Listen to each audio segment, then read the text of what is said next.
On était à Djokwe. Moi, j'étais petit. J'ai sauté des corps avec ma famille. Ils nous ont mis à rang. Ils ont demandé des pièces d'identité. Quand tu es guéri, on t'allume. Quand tu as un nom de... Au fait, ce qui s'est passé à Djokwe, ils n'ont pas cherché si tu étais... Le parti de Gbagbo, c'était quoi? LFP ou bien quoi? Ou bien FPI. Ils n'ont pas... On ne cherchait pas à savoir si tu étais FPI, ou RHDP ou bien RDR. On cherchait simplement à savoir si tu étais guéri. Et on t'abattait. Et c'est ce qui s'est passé à Djokwe. Communication. Pour moi, la rébellion, là, rien ne justifie ça. Voici la réalité.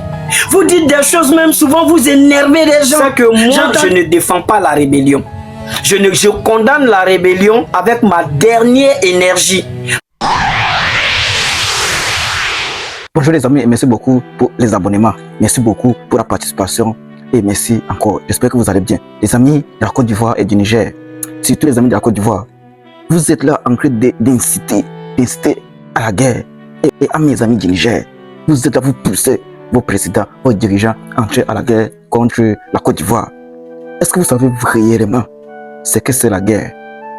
Je pense que ceux qui sont en train de pousser les dirigeants à entrer en conflit ne connaissent pas ce qu'on appelle la guerre, n'ont jamais vécu la guerre, sont nés après la rébellion de 2000 à 2012 de la Côte d'Ivoire. Allez lire les livres. Parlez à vos parents, ils vont vous raconter. Est-ce que vous connaissez la rébellion qui s'est passée en 2000 et 2012, entre 2000 et 2012 en Côte d'Ivoire? Si à la guerre maintenant, Niger, le pays de l'AES contre la Côte d'Ivoire, c'est pas vos dirigeants que vous pousserez qui vont mourir. Ils ont les bunkers qui vont se cacher, ils vont voyager. Ils vont envoyer les militaires dans la rue, partout dans les villes. C'est vous, la population, c'est vous, le peuple, qui va être déjà. C'est vous qui allez succomber sur les balles. C'est la guerre. Au lieu d'apaiser l'atmosphère, de solliciter le dialogue entre les deux États, les deux pays et les deux dirigeants, vous pensez que tout c'est trop, il faut entrer en guerre. Je sais que ceux qui poussent les présidents à entrer en guerre sont en Occident, ne vivent pas dans le pays. D'où je sollicite et je veux et j'impose même la population nigérienne et la population de la Côte d'Ivoire qui vivent sur le terrain d'allumer les caméras et de parler aussi, de combattre ces imbéciles qui incitent à la guerre. Parce que quand il y aura la guerre, ce n'est pas ceux qui sont en Occident qui vont souffrir. C'est vous qui êtes sur terre, c'est vous qui êtes dans le pays, c'est vous qui vivez, c'est vous qui avez vos affaires. La guerre n'est pas la guerre est là pour déstabiliser tout, détruire tout, mettre le feu partout. Donc, pour ceux qui ne se rappellent pas de la rébellion et du massacre qui s'est passé en Côte d'Ivoire entre les années 2000 et 2012, je vous invite à regarder cette vidéo, ce débat. Vous allez mieux comprendre et vous allez voir qu'entrer en guerre, ça n'a jamais aidé un pays. Ça laisse le pays déstabilisé. Et pour se relever, il faut beaucoup d'années et beaucoup d'efforts. Regardez ces directs, ces lives. Et vous allez comprendre que la guerre n'est pas la solution. Bon visionnage, surtout si tu n'es pas encore abonné. Tu attends encore pour t'abonner. Tu regardes les vidéos et tu ne t'abonnes pas, mon frère. Bon visionnage et portez-vous bien. De se jouer aux éternelles victimes. Tout le monde est victime. Chers frères, nous tous là on est victimes. Il faut que ça soit clair. La rébellion a frappé tout le monde. Ils ont frappé, ils ont été frappés. Maintenant, malheureusement, ce que les gens ne veulent pas vous dire et que ce que beaucoup refusent de dire, si au moment de la rébellion, tu as eu tes frères qui ont appartenu, qui ont participé à la rébellion, qui ont été attrapés, qui ont été matés, il ne faut pas venir pleurer ici. Ah ben oui, c'est la réalité. Si tu as des proches qui sont rentrés dans la rébellion, qui ont pris des armes pour Djanou, nos parents, et que les forces de l'ordre les ont attrapés pour les corriger, il ne faut pas venir dire voici ce qu'on vivait. Ah ben oui, c'est à la guerre comme à la guerre. Soit tu dja ou on te dja. Donc s'ils ont été dja, ne venez pas nous expliquer ça ici. On ne les a pas obligés de rentrer dans la rébellion. C'est pas forcé. Ils sont rentrés dans la rébellion parce qu'ils aiment ça. Ils ont participé à la rébellion parce qu'ils aimaient ça. Ils aiment le sang. Ils voulaient voir nos parents tomber. Nos parents sont tombés. Voici la réalité. Donc pour moi, je ne peux pas défendre la rébellion. Je le dis et j'insiste Je reviens sur mes propos. La répétition étant pédagogique, il faut se répéter de temps en temps. C'est important pour la communication. Pour moi, la rébellion, là, rien ne justifie ça. Voici la réalité. Vous dites des choses, même souvent vous énervez les gens.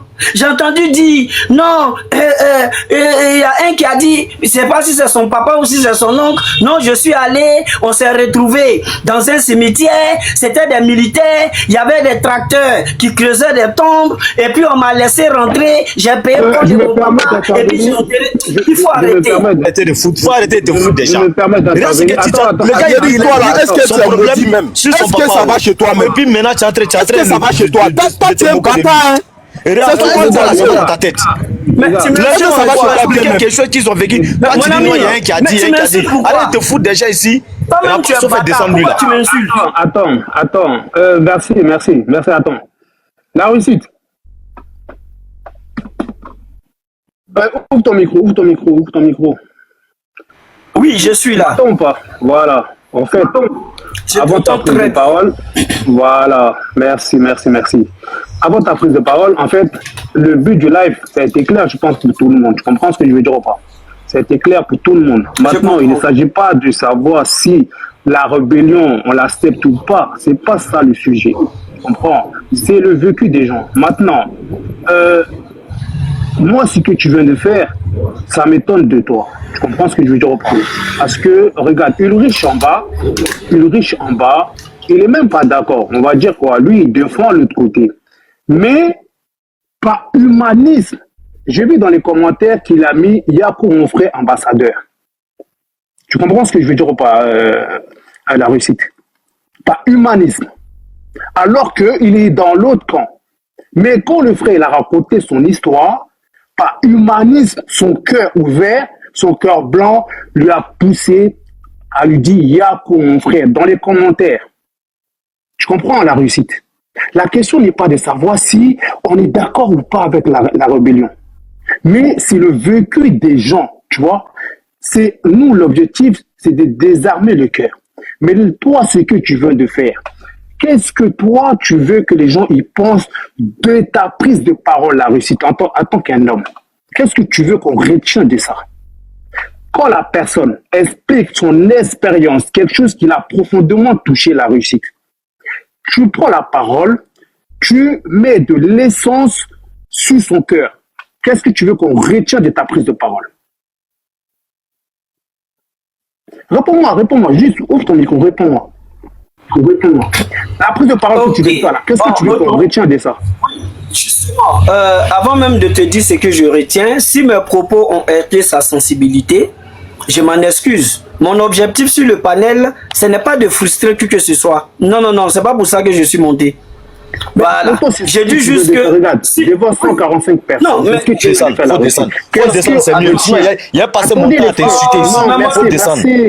Merci. Mais si tu m'insultes, je peux te répondre. Hein. Non, merci s'il te plaît. Tu penses que c'est toi que tu as fréquenté à l'école? Toi, tu es en face de moi, tu peux parler comme ça. Faut essayer voir. Il y a une demandée ta maman tout dessus. La réussite. Essaie de m'insulter. La réussite. Si toi, tu es en face de moi, tu peux parler comme ça. Le but là, c'est pas de. Même si tu es en face de moi, rallumer. tu peux ouvrir ta passe. En fait, regarde, attends, je vais fermer ton micro. Toi, tu es où? On se croise où? Non, les gars, c'est pas ça l'objectif. Tu vois, c'est ce que Observateur disait tout à l'heure. Le problème avec vous là, c'est que vous voulez minimiser la douleur des gens.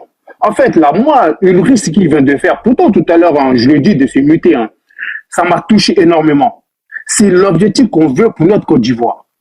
La Russie, toi, tu ne peux pas prétendre défendre la Côte d'Ivoire et tenir ce genre de propos et avoir une prise de parole que tu viens de faire, mon frère. Je vais être clair avec toi. Tu comprends? Là, l'objectif, là, c'est de ne pas piétiner la douleur des autres. Si une personne du RHDP avait fait ça à une personne de gorge, je l'aurais arrêté de la même manière que je t'ai arrêté. Tu vois? Parce que nous, ce qu'on veut là, c'est d'évoluer ensemble, pas d'être en chaîne de faïence. Je suis déçu de toi, mon frère. Je vais être clair avec toi. Je suis déçu de toi. Je pensais que tu allais faire monter un peu, tu vois, s'ils n'ont pas assez d'expérience, tu allais faire un peu monter le niveau de réflexion, mon frère. Tu vois?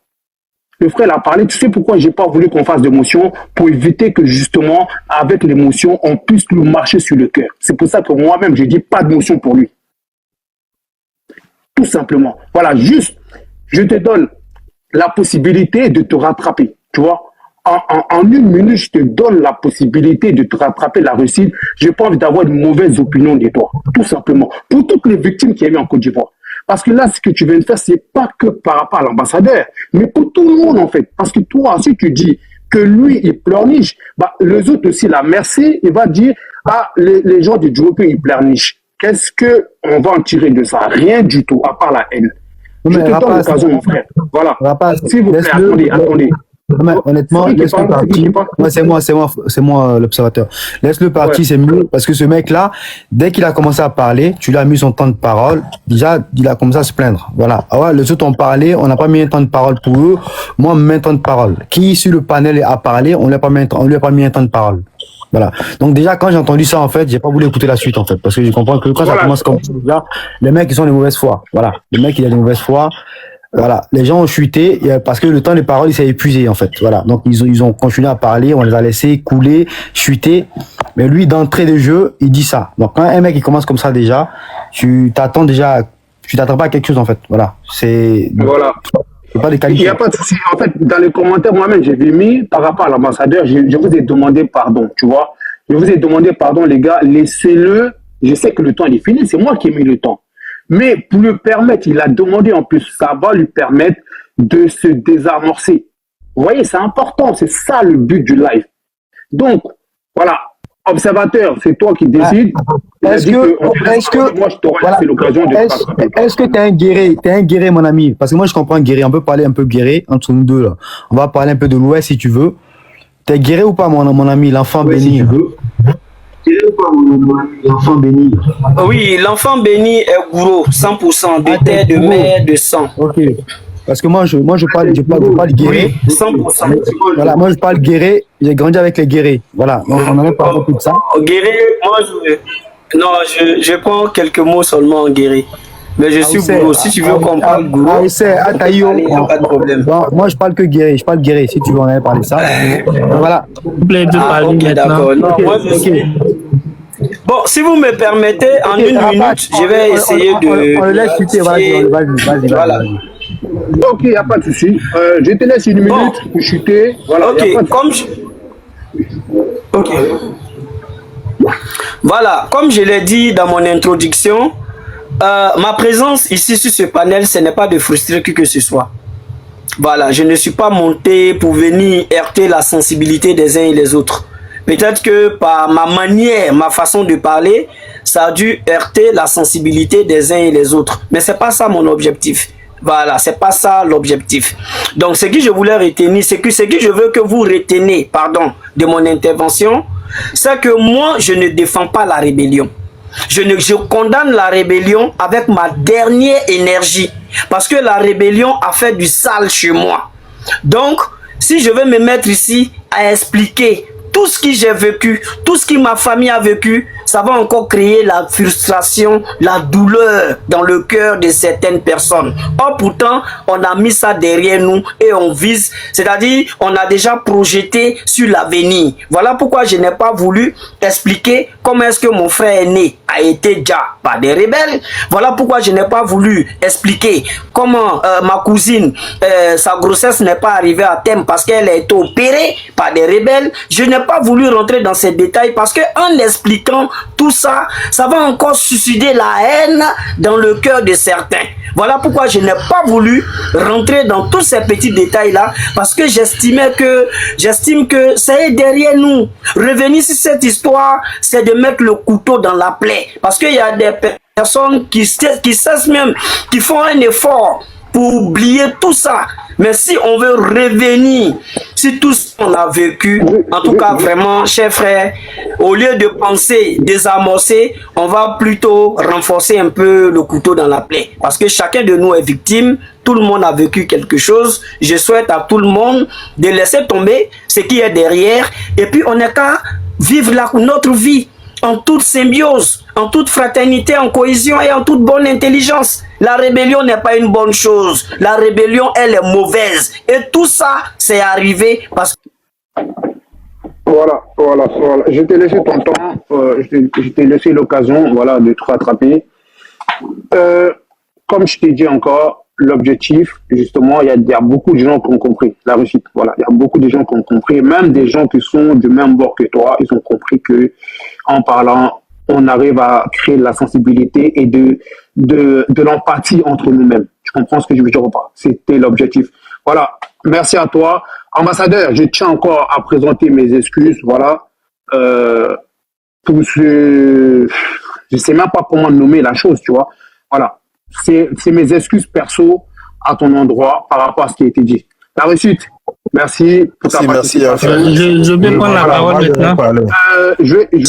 C'est mon tour, hein. C'est mon tour, s'il vous plaît. Attendez les frères, attendez. Regarde, Ulrich, comme c'est une personne qui était contre la rébellion et tout ce qui va avec, est-ce que c'est pas mieux de donner la parole à une personne qui est du l'autre camp? Comme ça, voilà, on interverse, quoi. Voilà, c'est comme ça, je pense que c'est mieux. Patiente un peu, tu vas prendre la parole. Oui, mais les autres ont parlé beaucoup. Ne t'inquiète pas, tu vas parler. Maintenant, si tu es impatient, tu peux descendre, frère. Maintenant, j'estime qu'il faut être patient. Voilà, il y a beaucoup de monde en bas. C'est moi, je t'ai fait monter, on est d'accord. Donc, calmos, tout le monde va parler. Voilà, merci. Merci. Je te mets ton temps de parole. Alors, on essaie quand même de respecter la parole de chacun.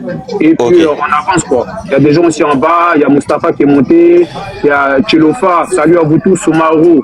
Lui, ça fait un moment qu'il est là. Voilà, salut à vous tous. Merci pour vos patients. Vas-y, à toi, mon frère. Ok, il n'y a pas de souci. Merci, les gars. Ulrich, moi, je vais te dire quelque chose. Quand tu parlais, tu avais fait ta prise de parole. Moi, je vais te dire quelque chose. Tu dis que tu étais à Boaké. Moi, j'étais à Boaké. Je suis né là-bas, j'ai grandi là-bas. Je ne connais pas une ville dans ce monde plus que Boaké. Pardon. J'ai jamais dit que j'étais à Boaké. J'ai jamais été à Boaké. Mais qui a dit qu'il était à Boaké? Moi, j'ai jamais été à Boaké. Ok, bon d'accord. On passe sur ce truc. Puisque c'est pas toi, il n'y a pas de souci. Celui qui a dit, s'il est toujours sur ce panel, bien sûr, il nous écoute. Ok. Moi, je lui dis directement ce qu'il a dit au niveau de Boaké. Il a menti carrément sur toute la ligne. Il dit qu'il a quitté Boaké en 2003. Moi, je n'ai pas quitté Boaké en 2003, j'ai quitté Boaké en 2011. Voilà. Il a menti sur toute la ligne. Boaké, c'est vrai, les militaires sont rentrés. Ils ont fait leur coup, puisqu'il y a la plus grande base qui était à Boaké, le 3e bataillon, ils l'ont pris. La seule personne qu'ils ont déjà à bout portant, j'ai dit bien à bout portant, quand ils sont rentrés, mais ils n'ont même pas tiré sur les militaires. Ils sont rentrés tard dans la nuit. Nous, on connaît tous les jeunes là, on était assis au quartier, on faisait les thés, on causait. Et quand on a entendu le premier tir là, tout le monde a fui pour rentrer. Nous, on n'habitait pas loin du 3e bataillon. Jusqu'à présent, notre cour familiale est là-bas. Quand je vais à Boaké, c'est là-bas que je suis. Ils n'ont pas tiré sur les militaires. Quand ils sont rentrés, c'est normal. Pour tout militaire, quand il rentre dans un camp militaire, quand il vient pour l'assaut, il fait des sommations, ce qui est tout à fait normal. Il commence à tirer tout part. Vu qu'ils avaient des gars même qui étaient au sein des militaires là-bas. La seule personne, et je précise, qu'ils ont tué et qu'ils ont déjà à bout portant, c'était le commandant du 3e bataillon. Et Bago l'a toujours dit, Dagroulula. Parce que lui, ceux qui étaient dans l'armée, qui n'étaient pas pour Bago, lui, il les faisait déjà. Oui, Dagroulula, ils l'ont pris comme ça devant tout le monde, ils l'ont fait arrêter. Autrement, c'est même pas la même nuit.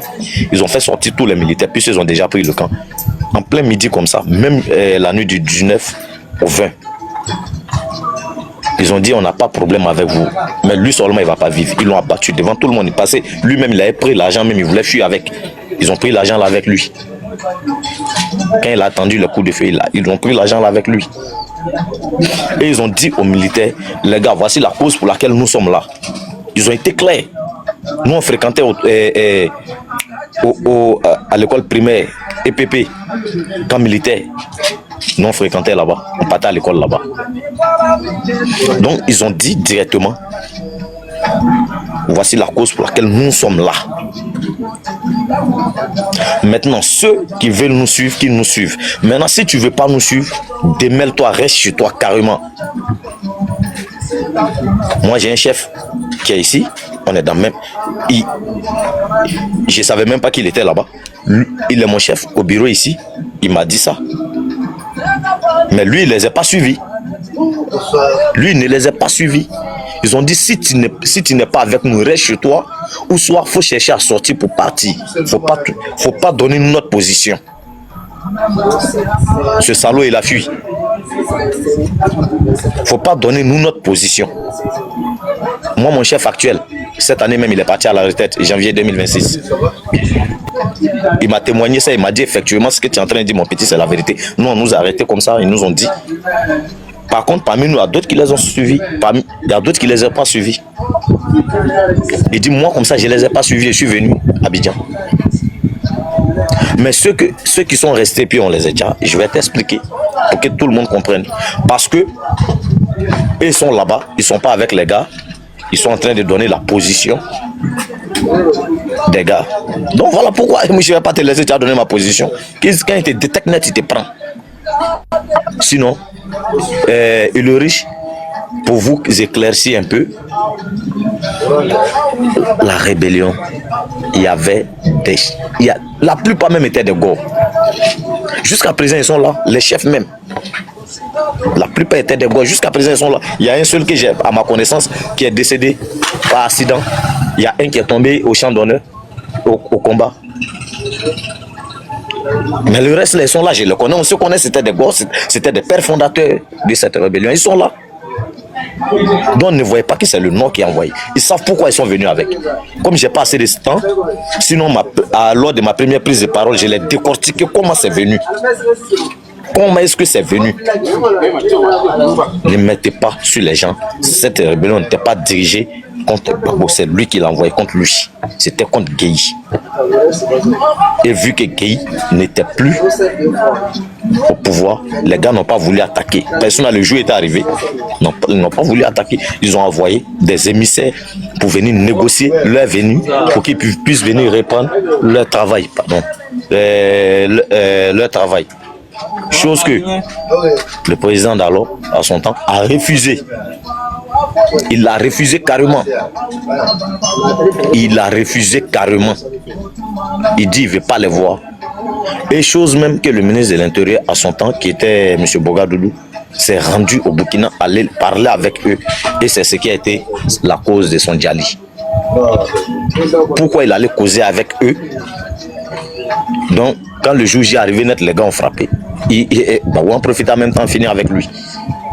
Et puis il met ça sur eux. Pourtant, ils ne sont même pas arrivés là-bas. Donc, si on veut développer cette histoire, tu vas comprendre beaucoup de choses. Surtout pour t'entendre parler, c'est que tu es un enfant de... Même si tu vaux presque la trentaine, mais tu n'étais pas trop conscient de ce qui s'est passé. Nous, on l'a vécu. Pour rappel, cette année, j'ai mes 42 ans. J'ai mes 42 ans le 2 janvier.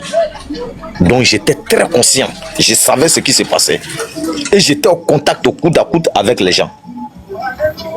Donc moi, j'ai dit, il y a des gens qui ont dit non, Guillaume a dit non, qu'on ne pouvait pas porter le boubou. Oui, ça c'était avant. Ça c'était avant que ça ne vienne. Mais ça aussi c'est venu rentrer dans la principale cause là. C'était contre Gueye, parce qu'ils les avaient stigmatisés de l'armée.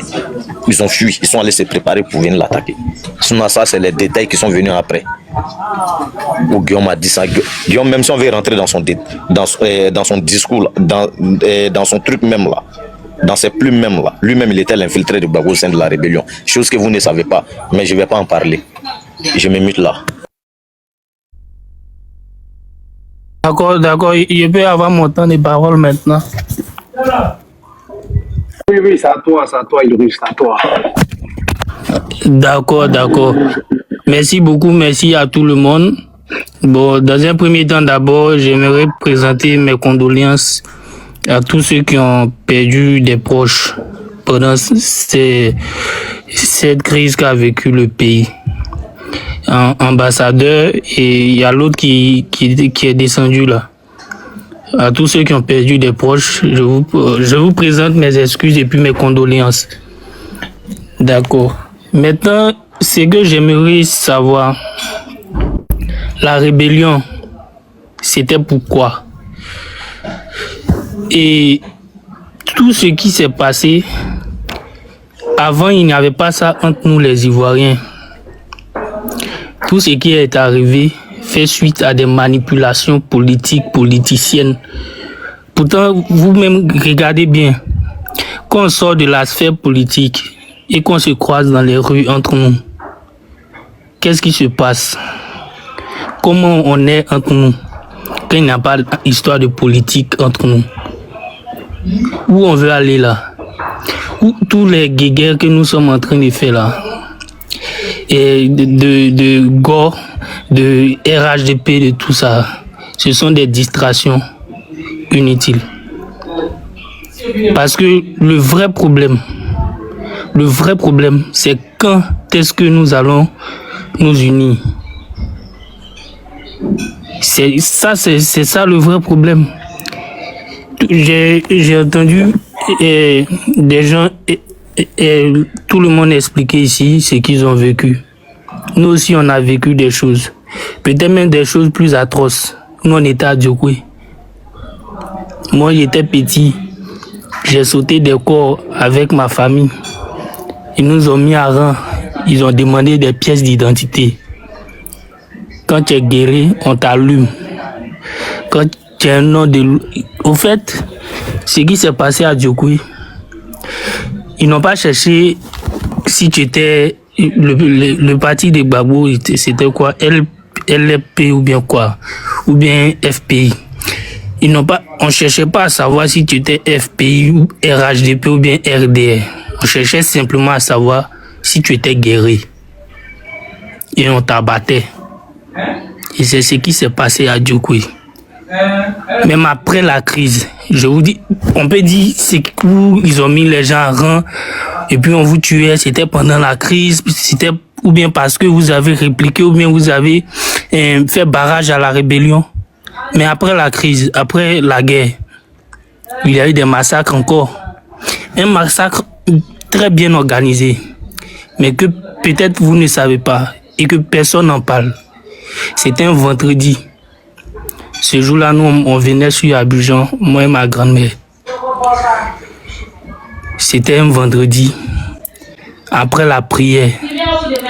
Parce qu'après la crise, le président s'est rendu à Djokwe pour faire ses condoléances aux populations éplorées. Mais pendant ce temps, il y avait des camps de réfugiés, des guerriers, puisqu'on les massacrait dans leur village. Donc, ils avaient 2 camps de réfugiés à Djokwe. Il y avait le camp de Naibli et le camp de Quartier Soleil. Un vendredi, très tôt le matin, le camp de Naibli, situé derrière la maison du ministre Tungara, a été encerclé. Le camp a été encerclé. L'ONU a braqué les armes. Ils ont reçu un coup de fil. Ils sont montés dans leur voiture. Ils ont démarré. Et le massacre a commencé. Devant les autorités, devant l'armée en ce moment, FRC, ils étaient arrêtés. Et puis ils ont regardé le massacre. Après la guerre, ça c'était pas pendant la crise. C'était après la guerre. Mais pendant la crise, on demandait nos pièces d'identité et on les massacrait. À Djokwe, ce qui s'est passé, c'est un génocide qui s'est passé à Djokwe. Et tant qu'il n'y aura pas de justice, on parlera de paix. Mais on va construire la paix comment?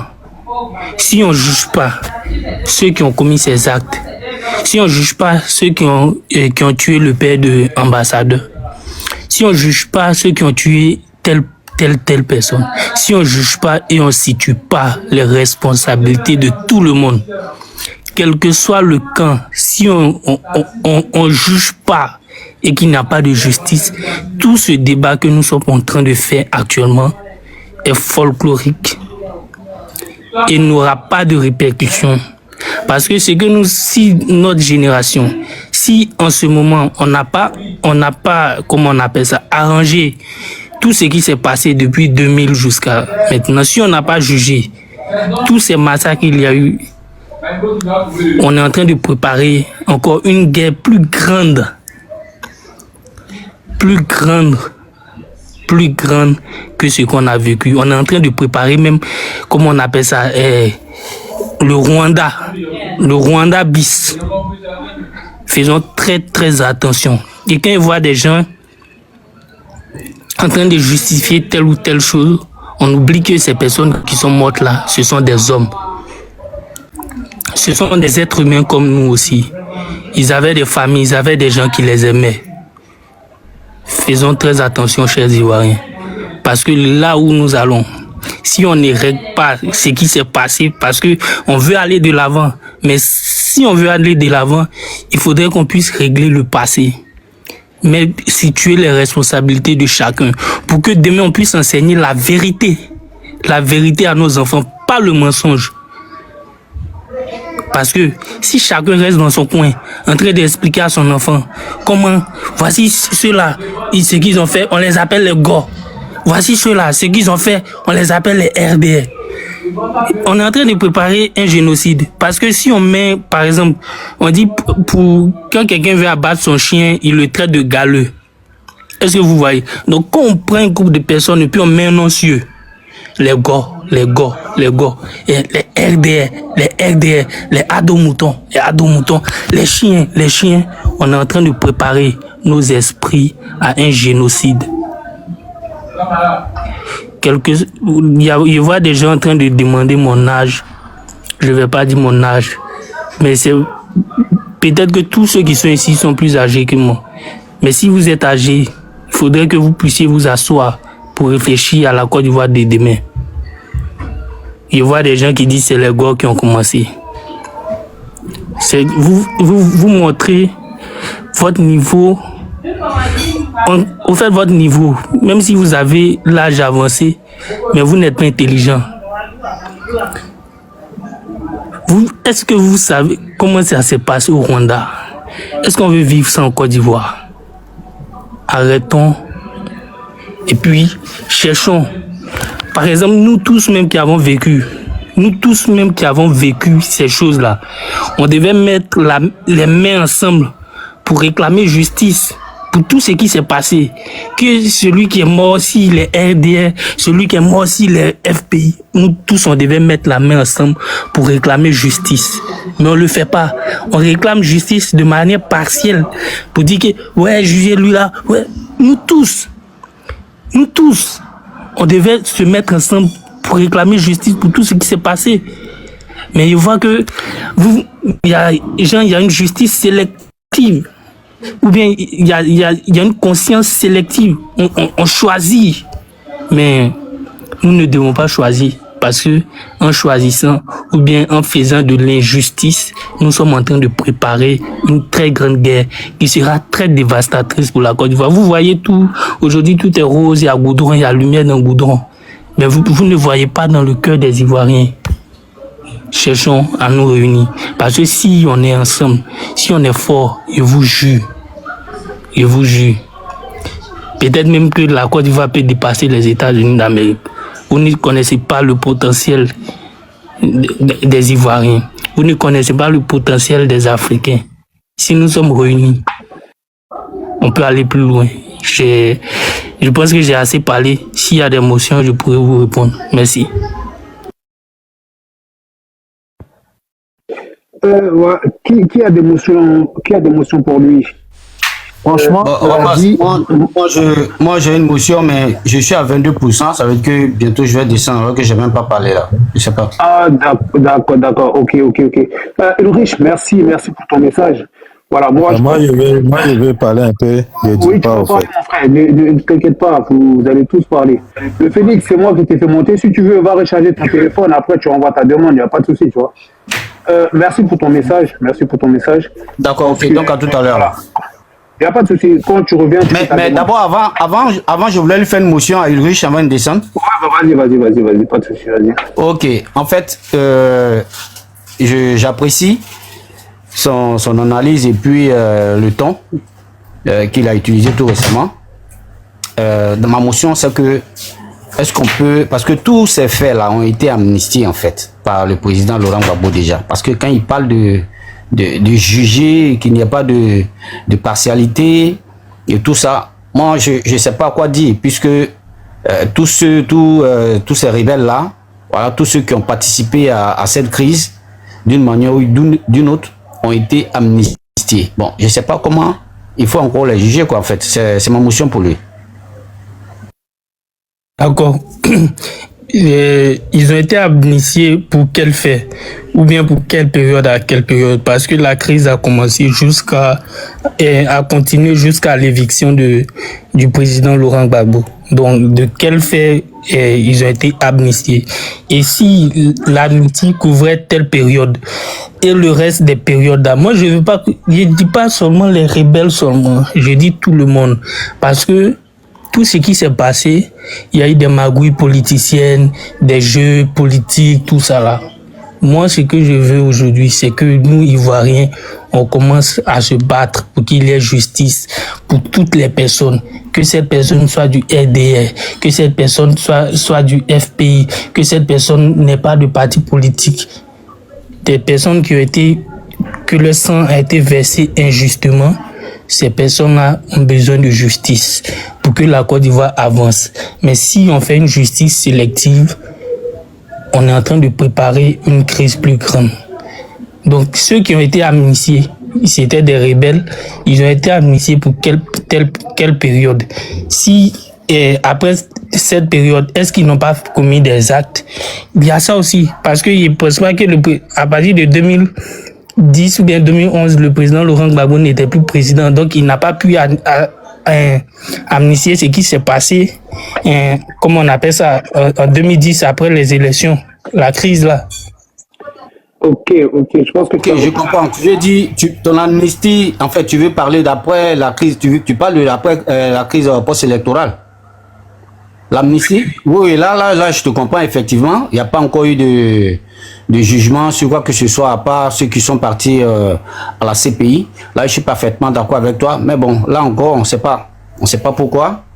On ne sait pas en tout cas. Mais avant 2010, voilà, ils ont tous été amnistiés. Observateur, tu as vu l'émotion, non?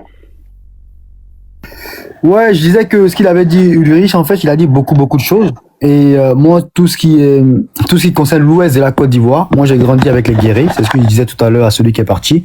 Voilà, donc j'ai vécu un peu à Bleu-les-Quins, j'ai vécu un peu à Douekoué. Voilà, je connais vraiment cette histoire-là, je connais vraiment ce qui s'est passé là-bas. J'ai pas vécu tout ça, mais mes amis Guéris avec qui j'ai grandi m'ont beaucoup raconté ça. Beaucoup ont perdu pas mal de proches. Et vu l'approche qu'il a, je pense que c'est quelqu'un qui peut apporter beaucoup au débat. Voilà. Et je pense qu'il est dans une logique où il recherche vraiment... il recherche quelque chose. Voilà. Et je pense qu'ici, on cherche tous la même chose pour qu'il y ait la paix. Et moi, je pense la même chose que lui. Si tout aujourd'hui, il y a vraiment la réconciliation en Côte d'Ivoire, tous les Ivoiriens...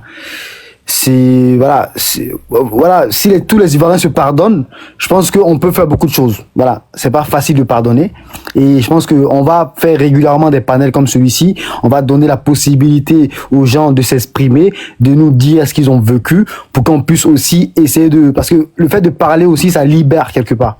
Voilà, ce qui a été fait par Charles Konan Banni là, bon, c'était moyen. Voilà, honnêtement, faut le dire, hein, c'était moyen. Il y a eu des détournements de fonds, on sait pas trop. Voilà, c'était moyen.